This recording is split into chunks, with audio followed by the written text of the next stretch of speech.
কাচ্চি রান্নার ক্ষেত্রে বাসমতি রাইসটা 20 মিনিট ভিজিয়ে রাখবেন, পোলাও চালটা 10 মিনিট ভিজিয়ে রাখবেন। আর ভাত রান্নার ক্ষেত্রে সবসময় কাচ্চির ভাত রান্নার ক্ষেত্রে একটা সিক্রেট টিপস হচ্ছে কি, যতটুকু চাল যাবে তার 4 গুণ পানি যাবে।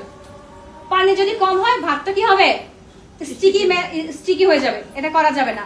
আর পোলাও রান্নার ক্ষেত্রে, খিচুড়ি রান্নার ক্ষেত্রে চাল যতটুকু তার ডাবল পানি, ফুটানো পানি, দুইটাই ফুটানো পানি।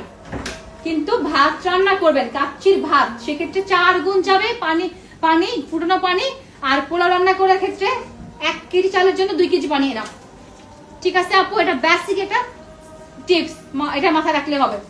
আর চুলা নিয়ে কি হাই ফ্লেমে, যখনই ভাত রান্না করবেন হাই ফ্লেমে করবেন ভাতটা, চুলা কম আছে না। 65% কুক বললাম না আমি, ভাত রান্নার সময়সীমা কি 65%, কিন্তু হাই ফ্লেমে কুক করবেন। Do you have any question? আচ্ছা এবার আমরা কি করব, এখানে একটু সয়াবিন তেল দিব।